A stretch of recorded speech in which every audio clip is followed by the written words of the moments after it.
What I got, you can't buy. It resides between my eyes. Walked through the fire, came out better on the other side. See, life's like a beach if you find the sand. And right now, I feel like 100 grand. You are listening to Inspired Insider with your host, Dr. Jeremy Wise. Dr. Jeremy Wise here, I'm founder of InspiredInsider.com, where I talk with inspirational entrepreneurs and leaders like the founders of P90X, Atari, many more, how they overcome big challenges in life and business. Today, I'm excited. We have Cameron Herold. He's a former COO of 1-800-GOT-JUNK. He helped grow the company from $2 million to $106 million in only 6 years without any debt or outside funding, and he's helped build 3 $100 million companies. Today, he's a top-rated international speaker. He coaches CEOs on steps to multiply their revenue and profit. And he's the best-selling author of the book Double Double, How to Double Your Revenue and Profit in 3 years or Less. And it's come out with, I think it's on its 7th printing. Cameron, thanks for joining me.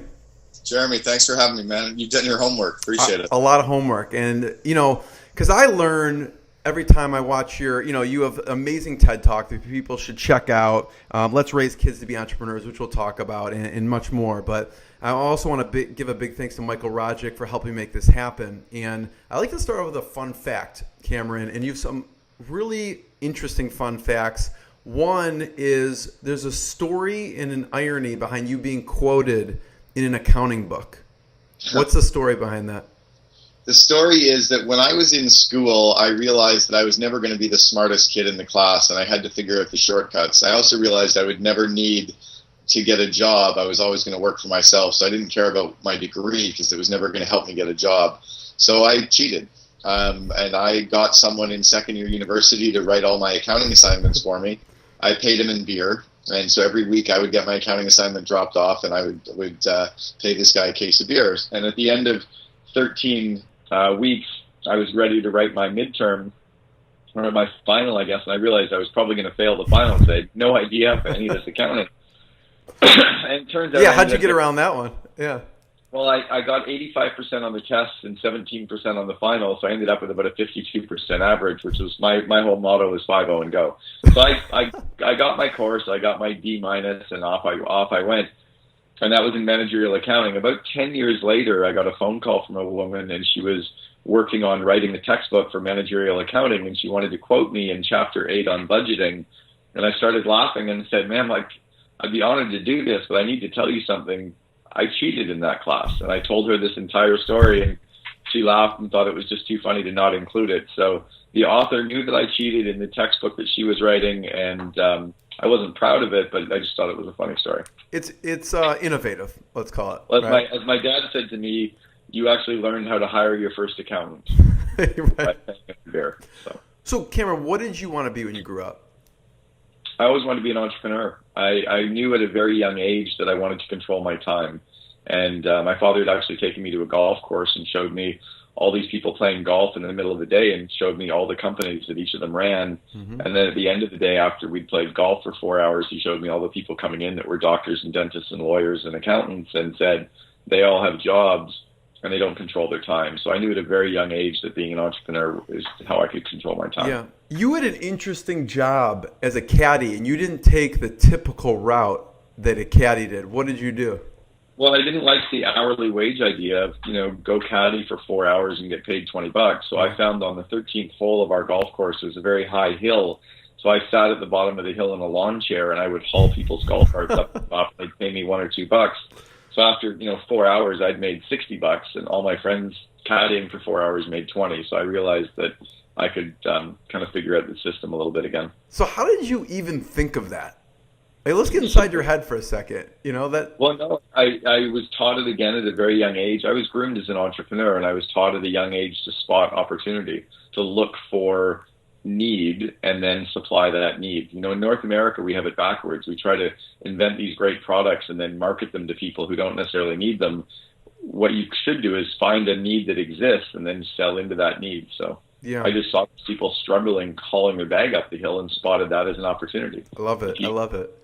Eliminate their pain, they'll pay you for that. I love it. And your father and grandfather were both entrepreneurs. What did they do? Well, one of my grandfathers was the CEO of a pharmaceutical company, Searle. My other grandfather was the entrepreneur and CEO of a hunting and fishing resort that was very famous back in the 60s and 70s. Nice. And my father started an entrepreneurial automotive distributor. He was automotive parts to the mines and industry. So what are the big lessons? What did they instill in you when you were younger? Wow. Spotting opportunity, taking control of your own destiny, learning how to think on your feet, being good in sales, delivering really good value, like really, really, really wowing your customer. I remember my grandfather taught me a lesson one time just about thinking outside of the box. He had a lot of native Indians work for him, and when they would get paid, they'd all go out and get drunk, and then no one would show up the next morning. So what he did is he paid 3 of them on Monday, 3 on Tuesday, 3 on Wednesday, 3 on Friday.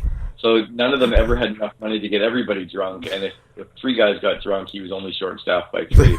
Oh my God. Just thinking outside of the box and being entrepreneurial, but then also really wowing your employees. Like my grandfather's employees loved him. We used to go back to the lodge 20 years after he'd sold it, and they still talked about him. Really? So just really, really taking care of your employees. What did he do with them that made them love him so much?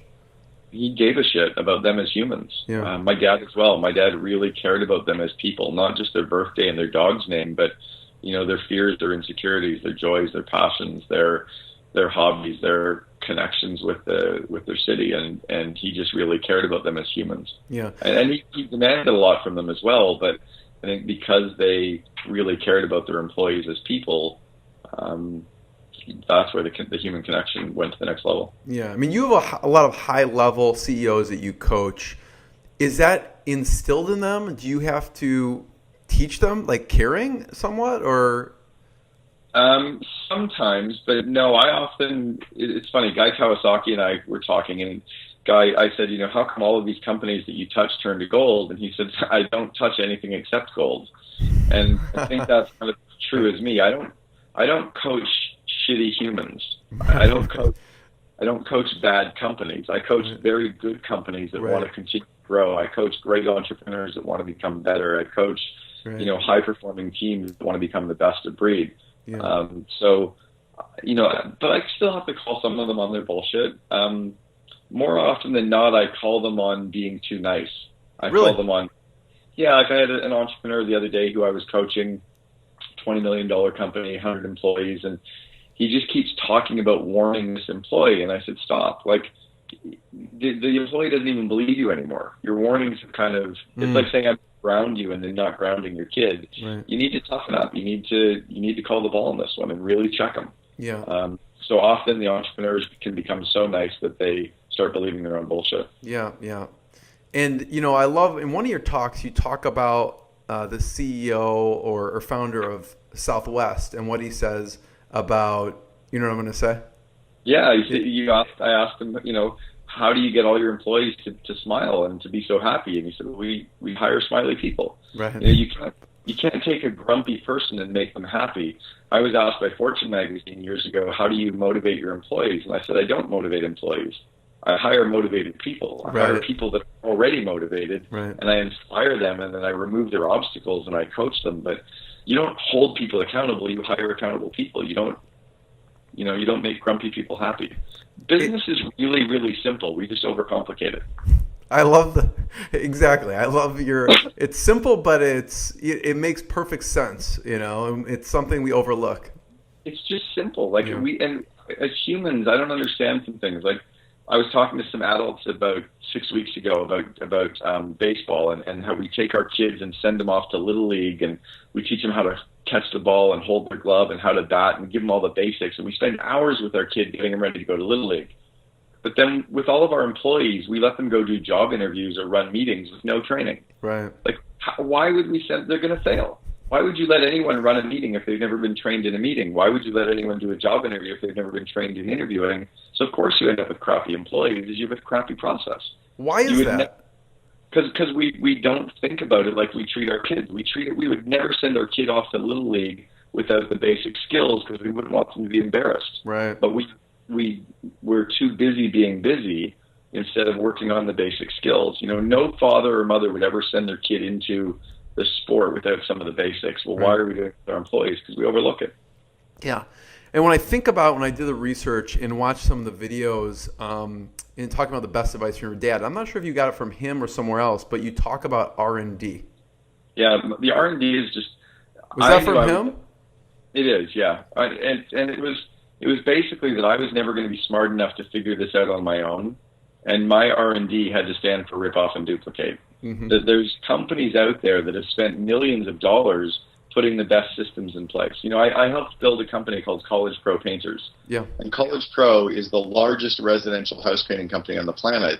And every year they have to go out and hire and train 800 franchisees. And then we had to go out and hire and train 8,000 painters. There's not a lot of companies that hire and train 9,000 people every year. Right. We were operationally world class on interviewing. So I just take the systems we always did at College Pro and I teach everybody else the same systems, you know. Yeah. The leadership systems at GE. I mean, GE spent millions figuring out their leadership systems. Just use those. Right. Why reinvent the wheel is what you're saying. Yeah, in a lot of ways, people should stop learning and just start doing more of the stuff that's already been developed. Yeah. What are some of those hiring systems that you found so powerful at College Pro Painters? Well, one is for hire for attitude and the skill set. So you're looking for both. Yeah. You know, the old adage of hire for attitude, train for skill, that gets you 7% growth. But if you hire someone who's the right culture fit and they've done it before, you win. Another one is just really kind of not believing anything the person says in the interview or on their resume and realizing that people embellish or make it up a little bit. So probe in. So I use something called TORC, which is the threat of reference check. So I'd be talking to you and I'd be like, so Jeremy, tell me somebody that you worked with that you loved working with. You know, what did you love, blah, blah, blah. Tell me somebody you worked with that you hated working with. What didn't you like, blah, blah, blah. Over the course of 2 interviews, we probably have 15 names that you've given me. I'm then going to say, well, by Monday, I need the phone number and email for at least 12 of those 15 people. And if I called Bob and I asked Bob about this core value, when would he tell me you'd broken it? If I called Bob and asked him about core value number 2, when would he tell me you'd broken it? If I called and asked him, and I'd spend 10 minutes asking just what Bob would say about you. Then I'd say, what happens if I called Kelly? What would she say about number 1, number 2, number? So I'll do a 90-minute interview just asking you, if I asked each of these people, the A players are going, this is awesome, call anybody. Right. The B players are getting a little bit nervous. The C players are basically crapping themselves because they don't want you to call anybody. Right. Well, that's a really simple process that involves nothing more than 90 minutes and just asking the same question over and over again. But most entrepreneurs won't spend the time. They'll be too busy checking email and they'll go back and hire a B player. Yeah. So there's finding top talent, or there's hiring top talent, there's finding top talent, and you have an interesting methodology for finding top talent. Well, one of them is, for finding top talent, is you just have to build your brand into a magnet. You really have to build your company into a place that people are magnetized towards. So it's leveraging the press, getting a lot of media about your culture, entering all the company awards and contests to become one of the best companies to work for, just to become a magnet. But then what we do is we actually have a group interview process. And the group interview is when we bring 8 candidates in at the same time, put 8 candidates at the one boardroom table, and we have one person from our company interview 8 people, and all you're looking for is who rises to the top. You know, who's the strongest leader, strongest culture fit out of that group of 8. And you might find 1 or 2 people. And then my last 2 questions are the key. The second last question is, if we were hiring 2 people at this table, you, Jeremy, plus somebody else, who else should we hire? And that's when all of a sudden the strongest people are going to sell you on hiring somebody else at the table. And really, the whole group has just interviewed the group for you. You'll end up with 2 strong candidates. And you talk about, you know, and there's this one talk I watch of you, and you strongly talk about poaching top employees. And you said, everyone in the room, if we were competing, I will get all your top employees from you. So tell me about that a little bit. Well, business is a war. Business is a battle. I'm not going to.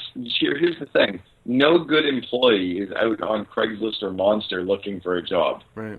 All the good employees already have a job. They're working somewhere, which means if you want them to work for you, you have to go and poach them. Yeah. So you need to kind of pull them into your company. You need to recruit them to this magnet. They have to have heard about you already.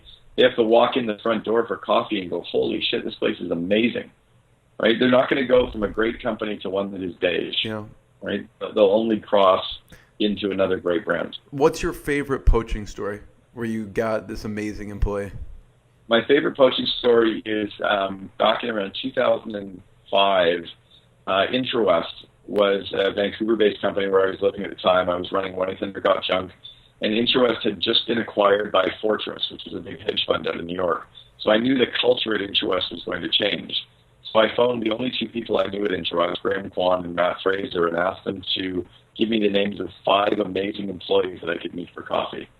And I met all 5 for coffee within about 3 days and got about another 15 names of people from them. And within about 2 weeks, we'd hired 6 or 7 of the mid-level team at Intrawest. And the rest was kind of waking up saying, hey, maybe some people will be unemployed in Intrawest. We're like, yeah, we already got them hired. Oh, my gosh. That's great. You have to know where the good people are, right? It's kind of like dating.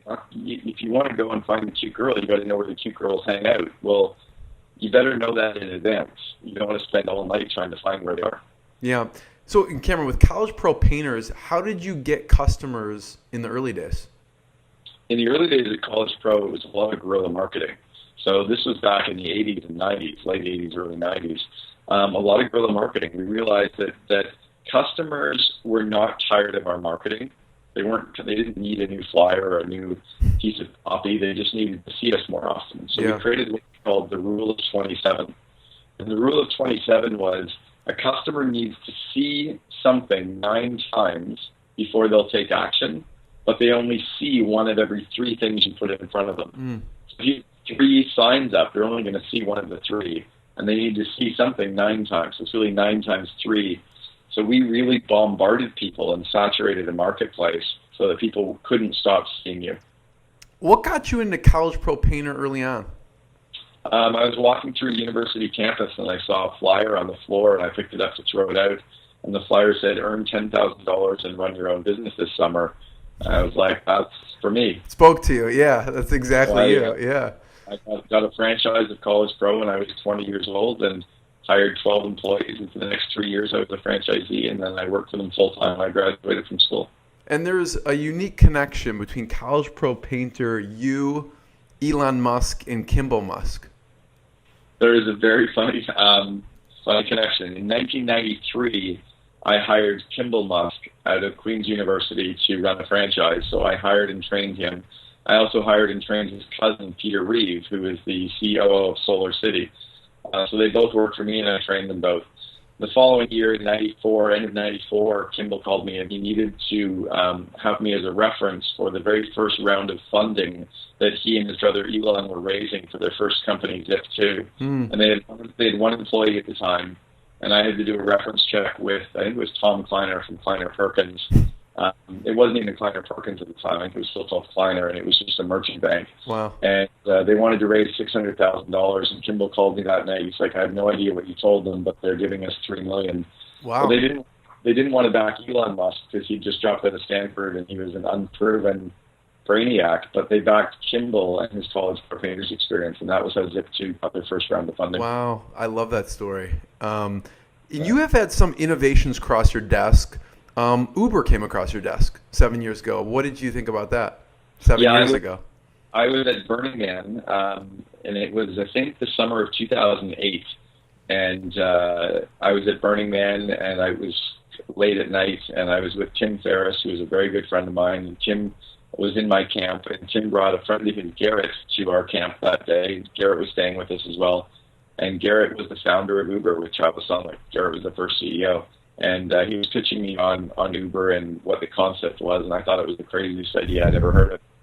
I thought there's no way he'd be able to pull it off. So I'm not very good at identifying a good idea, but if you want me to help you build it, I can help you build it. I just can't tell you if it's good or not. What was the early vision for Uber? What did he tell you at the time? Well, you got to remember back in 2008, he was trying to explain what an app was and how you were using a phone with an app. Well, the App Store wasn't even launched yet, so that concept was still very foreign. That's amazing. We didn't understand crowdsourcing and crowd sharing really hadn't started yet. So how are you going to get all these limousines to even be available? And what if you called and there wasn't one there? The whole concept just didn't make a whole lot of sense. Yeah. Plus, his first company, Stumble Upon, was just completely bizarre. Like, why would you keep stumbling on more websites just because you're doing life? So it just seemed like a completely crazy idea. He's a visionary. What he did that was amazing was he actually bought the supply side So they raised money and then paid limo drivers $300 a day to sit and just be available in case someone booked them. Really? So no matter where they booked, there was a limo driver waiting. Wow. Even if they only did one fare. So they bought the supply side up, and that was really their critical first step. Wow. And so what got you into Burning Man? Burning Man, I had 3 different friends back in 2007. I've been 5 times.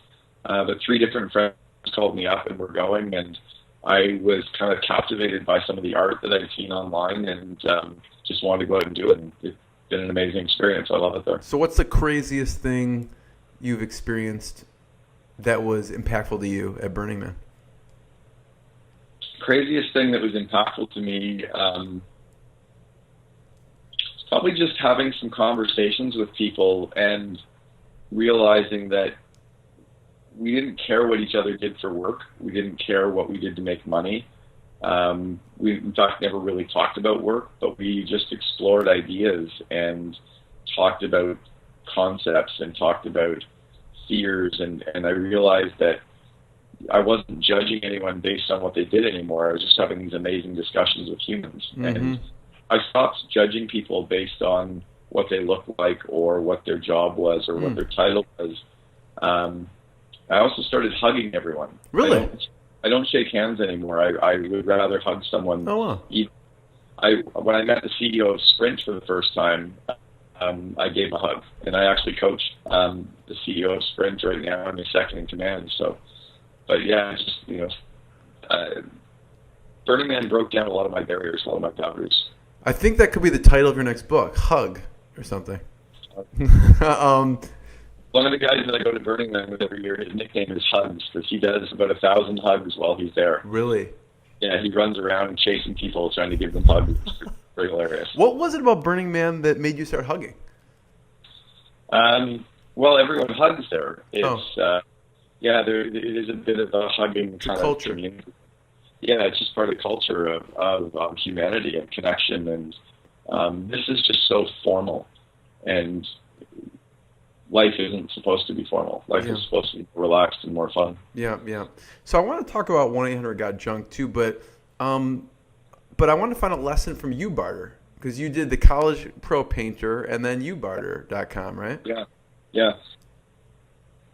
YouBarter.com was a really interesting concept. It was a private currency back in the late 90s, and we sold in January of 2000, sold the company. But we had 30,000 companies buying and selling using our currency instead of the US dollar. So we created an electronic debit and credit system. Was it like early Bitcoin? Like, what would you compare it to? It was very early Bitcoin. So we created the currency. We loaned out the currency to businesses. They would buy it. We had Starwood Hotels and Avis Rent-A-Car, Hard Rock Cafe, Overstock.com. Like, we had some big brands that were using our currency. Yeah. And then we had very small, like, mom-and-pop restaurants and bars and printers. And but the idea was to facilitate barter that wouldn't normally happen. So we facilitated this multilateral trade. I guess the big lessons that came out of You Barter was understanding companies' variable costs and understanding how you could continue to barter in your growth. So I had a client years ago who paid me to coach him, and he paid me in Bordeaux and Burgundies, paid me in wine every month. I would get either 3 cases or 1 case of wine, and I got to decide, and they'd either be very expensive bottles in the 1 case or my house wine in my 3 cases. And I realized for him it was good because he was buying my time at half of his normal cost. Right. For me, it was good because I was just trading a couple hours and getting, $3,000 worth of wine. Yeah. So you think it made you think out of the box and exchanges and that kind of thing? It made me see exchanges, and it made me understand how to negotiate. Like, if I go to a hotel now, I recognize that the cost of a hotel room is really only like $15 a night. It only costs them $15 because of the shampoo and the soap and the maid to clean the room. Outside of that, on any given day, if a hotel room does not rent, they can't rent it again. Right. It's not like a water bottle that if I don't sell it today, I can sell it tomorrow. There's expired inventory. Yeah. So I started to see things in a different way and understand negotiating. I negotiate very differently for advertising now because I realize that it's air, or a magazine ad is just a piece of paper. There's no So the fact that they want to charge me $10,000 for an ad is ludicrous when I know it costs them nothing. So the day before they go to print, I'll just say, I'll give you $1,000 for half a page. If they have it, they're going to give it to me. If they don't, they won't. Right. But tomorrow, as soon as it goes to print, they can never sell that half page. It's gone. Again. Yeah. Trade show space. If you're going to a trade show, don't pre-buy your booth 3 months in advance. Buy it the week before because your price is going to drop. Yeah. So then what got you started at 1-800-GOT-JUNK? Well, it was one of my best friends at the time who was building the business, and he'd been in a forum with me in EO for years, the Entrepreneurs Organization, and he asked me if I'd start coaching him. I said I would coach him for about 3 months, and 6.5 years later I left. There was just too much to do. So I was the chief operating officer, and we built it from 14 employees. When I got there, I was the 14th employee at the head office, and when I left, we had around 3,000 employees system-wide. Wow. And it wasn't called 1-800-GOT-JUNK early on. Yeah, it was called the Rubbish Boys originally. Rubbish Boys. The Rubbish Boys. And the word rubbish didn't really translate into the U.S. market as well. Rubbish is a British term. So we changed the name over to 1-800-GOT-JUNK. We followed the rules of Al Reese, who wrote 22 Immutable Laws of Marketing. Yeah. And we literally created a category and branded the category. We made our name a call to action, like 1-800-GOT-JUNK, and off we went. And what's interesting is you talk about what you learned from an Olympic coach. And now there was painted picture you talk about in your talks, and now you call it the vivid vision. Tell people a little bit about what was the vivid vision at 1-800-GOT-JUNK? Well, the concept that I learned from this Olympic coach was that high performance athletes will visualize themselves performing the event. They'll close their eyes and see themselves over and over and over again performing, so that when they're performing, they can almost do it completely on instinct. And they said that if a business owner could see their business in the future, like 3 years from now, and communicate what they see to all of their employees so everyone can see the same thing, they could then work towards creating that thing. Right. So that's where this concept of the vivid vision came from, was a 3 or a 4 page document that describes your company in the future. So we use that concept at 1-800-GOT-JUNK, and I've been teaching it to companies all over the world for years. Yeah, and there's so many really amazing stories that came out of that vivid vision from 1-800-GOT-JUNK, and one that sticks out is the one from Starbucks. Sure. So we created, from the vivid vision, we created what we called our Can You Imagine wall. And we put a big wall up in the office where we got employees to put ideas that they could imagine up on the wall. So one of them was a girl, Andrea Baxter, who was in our marketing group, and she had the idea of 1-800-GOT-JUNK on the sides of Starbucks cups. So back around 2003, Starbucks had a campaign called The Way I See It, and they had quotes from famous people on their Starbucks cups. Well, we put it up on the wall, and Andrea started contacting her marketing departments, and a couple of weeks later, she got approval. But they didn't want to put 1-800-GOT-JUNK down. They just wanted to have Brian's name as the CEO and just say entrepreneur. And we went back to them and said, you know what, we showed the picture of the wall where it said 1-800-GOT-JUNK on the sides of Starbucks cups. And Howard signed off on it. We were the first brand to have their company name on Starbucks cups North America wide. I think we were on about 10 million cups for free. That's amazing. I love that rebuttal. It's like, but it's on our board. Like, you have to put it on there, right? It won't be true if the vision doesn't get completed, right? So what? Yeah, the number of those stories is astounding. Like, being covered by Harvard is a case study, and anyway, yeah, the stories went on. I think you got an Oprah, right? Yeah, we were on Oprah. We had a 7-minute piece on Oprah. We were on Dr. Phil 17 or 18 times. Wow. Pretty much any major news outlet covered us. So what's on your vivid vision now? What's on mine right now is I actually want to replace vision statements worldwide with vivid visions. Okay. The idea is that businesses are using a vision statement or a mission statement, and it doesn't do anything. It doesn't align the employees and the suppliers and the customers. People are still guessing.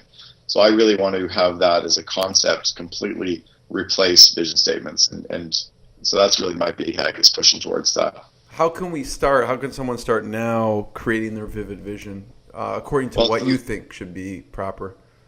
Yeah, in chapter 1 of my book, Double Double, it outlines exactly what a vivid vision is, so they can either, grab the book off Amazon or iTunes, or I can email them the chapter from my book, Double Double, if they just want the one chapter. But if they read that and then start writing theirs, it's a very simple process. I outline it really clearly as to how to get what's in your mind out and then articulate it in such a way that it inspires everyone else. Yeah, or Audible is great. So with the vivid vision, Cameron, what's the biggest mistake people make when they do this? One of them is that they don't follow the rule of 3 years, and that they lean too far out into the future. They do a 10-year or a 20-year, and that's too far out. It's too far out there that people can't really wrap their head around it. Or they get too specific and they put a lot of numbers in. So this is not a plan. It's very similar to a homeowner who wants to design their dream home. It's lots of pictures and sketches and drawings. And if you wrote down what you saw, that would be the vivid vision, and then you would create the blueprints and the plans to make that come true. Yeah. So this isn't the plan as to how to make the future come true. It's almost as if you're standing in your company December 31st, 3 years from now, looking around your company, and you describe what you can see. Right. And then what you did with 1-800-GOT-JUNK is truly amazing, and you are formed the COO Alliance. So I want you to talk a little bit about that. Sure. So I've been the second in command a few times with companies, and then I've also coached so many entrepreneurs over the years that what I identified was everyone is working and teaching the CEO, but then the CEO doesn't really know how to put it all in place.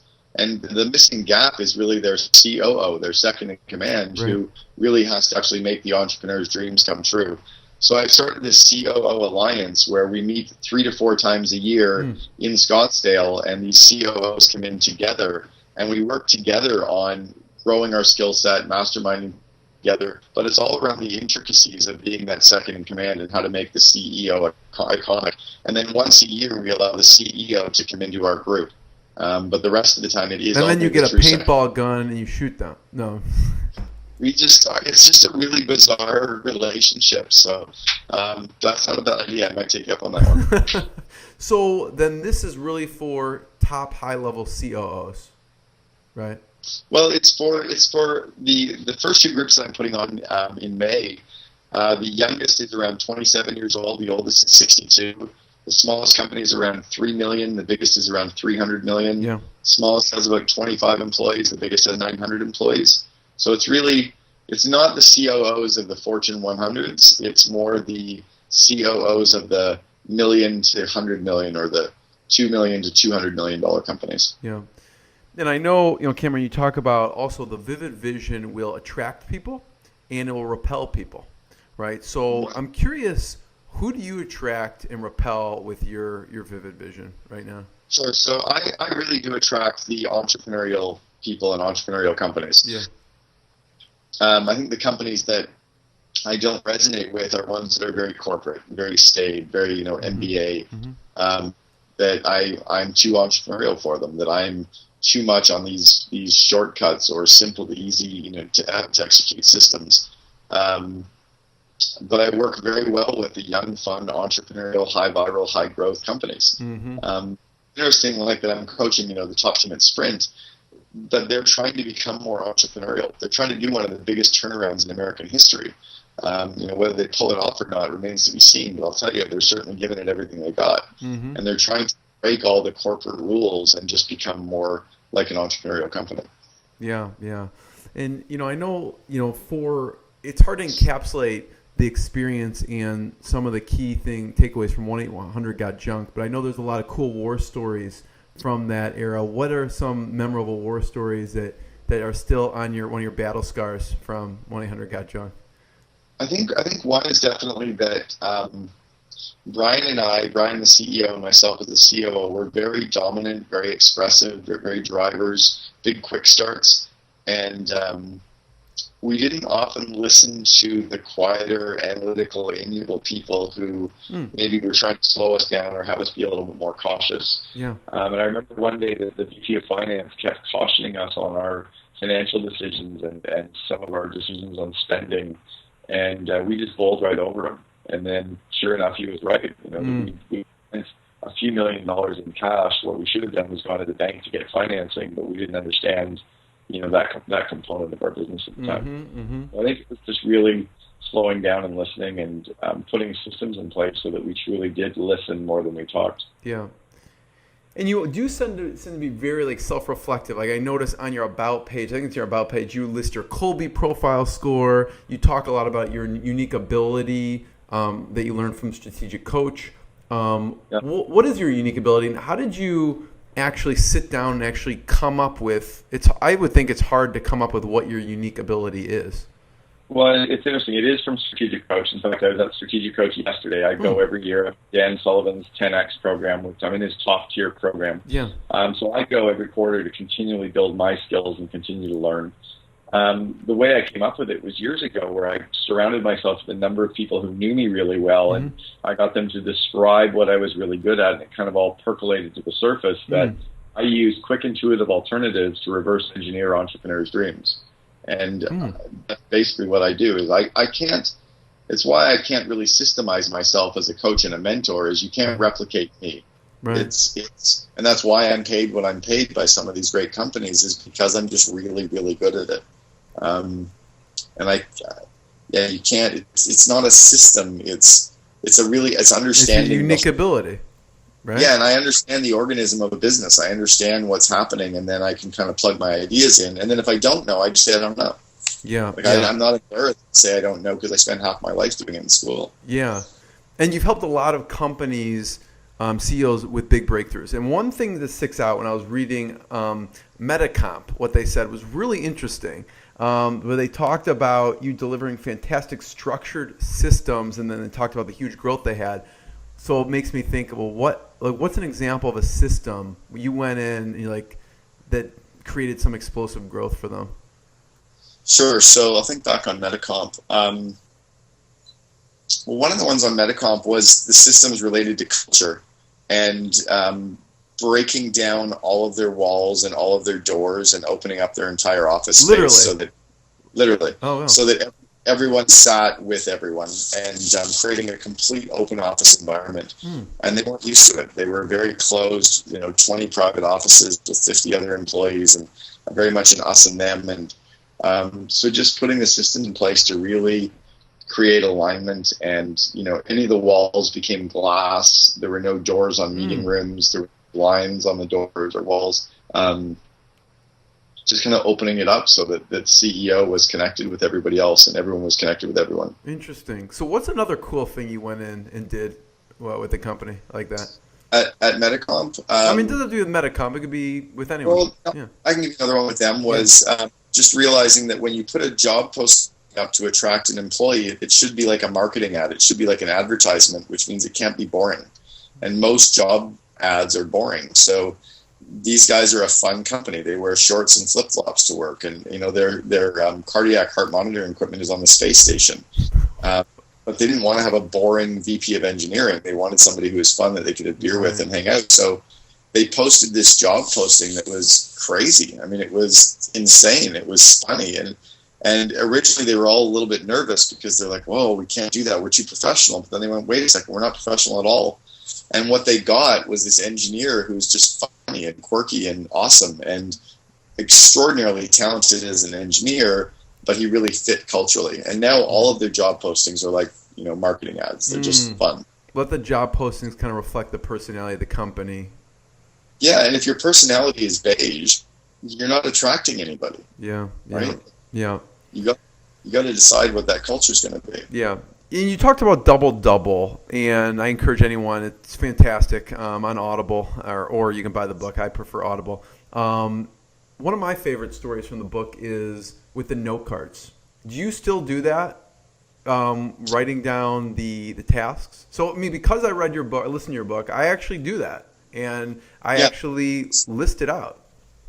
So the idea is that at the end of every day, you write down the top 5 things that you want to do tomorrow, and then you put those things in the order of impact 1 through 5, and then first thing in the morning, you start working on item 1. So I use an app that's called Commit to 3. I gotcha. And Commit to 3 now is where I write down my top 3 business goals, and actually I commit my top 3 business goals every day to a guy named Joe Polish, and Joe commits his top 3 back to me. And then I commit my top 3 personal goals of the day to a friend, Gordy Buffton, and Gordy commits his personal top 3 back to me. So you have that accountability too. Yeah, so today my top 3 are to read for 30 minutes, to go for a run, and to get a haircut. And my top 3 business goals are to finish the COO Alliance agenda, to get a sticker ordered for the COO Alliance, and to clean out the my end of week email from last week, because I didn't get to it on the weekend. Nice. So that's it. Those are in order. So you have some books coming up you're working on. Yeah, I'm working on 3. God, you've done your research. So I'm working on 3 books with a group called Book in a Box. And okay, cool. With Tucker. Okay, Tucker Max. Yeah. So I'm one of Tucker's advisors. I'm an advisor to his company. And in fact, his COO is coming to my COO Alliance in May as well. But that's fitting, right? Yeah. Yeah, it's perfect. And I'm working on 3 books with them. One is called Meetings Suck. And it's basically about the fact that meetings actually don't suck. We just suck at running meetings. Right. The second one is around vivid visions. And then the third is around how to generate free press and how to get more publicity for your business. So the meetings book actually comes out this week. It'll cool. Congratulations. Thank you. Yeah. And then the vision one will come out in around 3 months, and the PR one will come out in around 5 months. That's awesome. Okay. We'll have to link those up in the actual post too when it goes live. So I can't leave this interview, obviously, without talking about raising entrepreneurs, right? So you have this great TED Talk. Everyone should watch it. I think it was top 200 watched TED Talks of all time. What did you do to help raise your kids to be entrepreneurs that we should also do? I mean, I have a 2 and a 4-year-old. So tell me, what should I be doing? Well, it's interesting. So my TED Talk was actually about how I was raised as an entrepreneur, right. Less about what I'm doing. So, yeah. But things like really working to build their confidence, working to build their speaking skills so they're comfortable speaking in front of people, teaching them to save half of the money that they ever earn so that they're good at saving money as well as making money. Yeah. Teaching them to spot opportunities, teaching them to negotiate. So I won't give my kids an allowance, but if they spot things around the home that have to get done, we can negotiate on how much they want to get paid to do them. Right. And I end up saying, hey, I need you to do this. They don't get paid at all. But if they spot the opportunity and negotiate on it, so teaching them those kinds of things. Yeah, yeah. And like you said, Cameron, being an entrepreneur in business is simple. It's not necessarily easy. What's been the lowest point and how you push through the tough times? Well, the lowest point probably for me was in August or September, and I completely fell apart. I had a complete and utter, totally nervous breakdown. One of my VPs tapped me on the shoulder to ask me if I was okay, and I collapsed on the floor of the elevator sobbing. Wow. And said, yeah, I'm okay. I went to a doctor about a week later and went for a physical, and I ended up having 9 of the 10 most stressful events happening simultaneously. You said something, I remember, about a metallic taste. So there was this metallic taste at the back of my neck. It almost was like I was chewing on tinfoil or chewing on aluminum foil. Yeah, what was that? It was a chemical secretion that's caused by stress. Really? And it turns out I was clinically redlining. I was literally on the edge. And so I changed stuff. I dropped 40 pounds, and I stopped drinking constantly, and I started getting more exercise, and I started recognizing the signals of stress and trying to eliminate those. So was that just a wake-up call for you? Like, what do you? It sounds like a really hard time to just turn all that stuff around. Yeah, what was not the wake-up call actually wasn't sobbing in the elevator. It was then being told by a doctor that the metallic taste was from stress. And I went, holy shit! Like, I'm only 35 years old, and I'm clinically redlining. That's a scary place to be. Yeah. A really scary place to be. So how'd you change some of those habits? Because that's not so easy. You've been doing this, selling coat hangers, comic books since you were young. So it's like, how do you just turn that off or turn it around? I started to realize the symptoms, and I would start to find myself in these patterns, and I would recognize them. It's almost like I was having these out-of-body experiences, and I would watch myself, or I would feel the metallic taste again, or I would realize that I was manic. And so I became more introspective and intuitive and emotionally intelligent with my roller coaster ride of the entrepreneur. I actually talk about the highs and lows of CEOs in the book. Yeah. And I became more emotionally intelligent with that. So when that happens now, what do you, like, you feel that warning sign, what do you do? It's funny because that's how Tim Ferriss and I actually met. Was he saw me do a speaking event around 10 years ago about the highs and lows of CEOs, asked me to write a guest blog about it. What I do now is I de-stress. I go for a run. I go for a massage. I'm disconnected 5 o'clock. I don't work at night. I realize that we're never going to get it all done. You know, we're never going to get our to-do list completed because we'll add more to our list tomorrow anyway. Right. So it's a bit of a lie trying to work. And there's just a lot more things to be engaged in. So it's having hobbies and wanting to spend time with friends and family and enjoying the disconnects as much as I enjoy working. Yeah. So what is your hobby that helps you get disconnected? Yeah, I love golfing, love hiking, spending time with my kids, love cooking, love being around friends, love going to, just other events, but hiking, tennis, skiing. Just came back from Whistler, a couple of days at Whistler. Nice. So on the flip side, Cameron, from the low point, what's been one of the proudest moments for you? I think the proudest moments is probably that I really control my time. I've gone to 21 countries in the last 5 years with my wife. I've taken about 8 to 10 weeks vacation every year with the kids and my wife. That I really have built something that has given me the life that I've always wanted. It used to be, press that I've landed or success or milestones. I think now it's about the fact that I've created experiences and I've created the time. What was one of those travels that you just pinched yourself that you realized that you have that luxury of doing what you do and traveling in the time? Well, there were 2. One was in January of this year. I was over in Qatar and I was coaching the sheikh who owns the country. Really? So that's amazing. Yeah, I coach a monarchy. And then I read that on your site and I meant to ask, I'm like, what does that mean? You coach a monarchy? Yeah.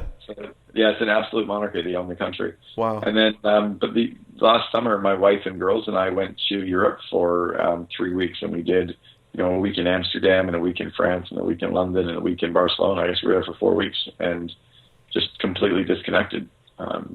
Didn't work and just got to travel and enjoy and live. So those kinds of trips, I think, are pretty amazing. That's absolutely amazing.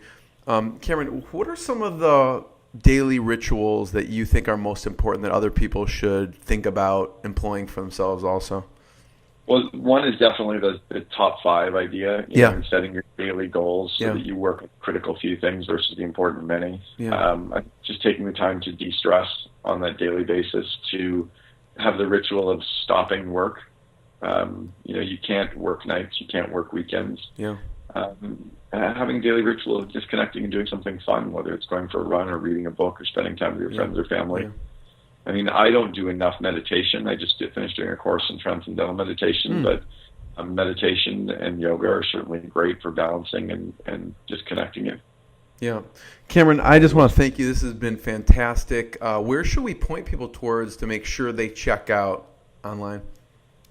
Yeah, if they go to CameronHerold.com, and it's HEROLD.com, or like you mentioned on Amazon or iTunes or Audible, they can get copies of Double Double or Meetings Suck. That would be great. Check out CameronHerold.com. Double Double, fantastic on Audible or Amazon.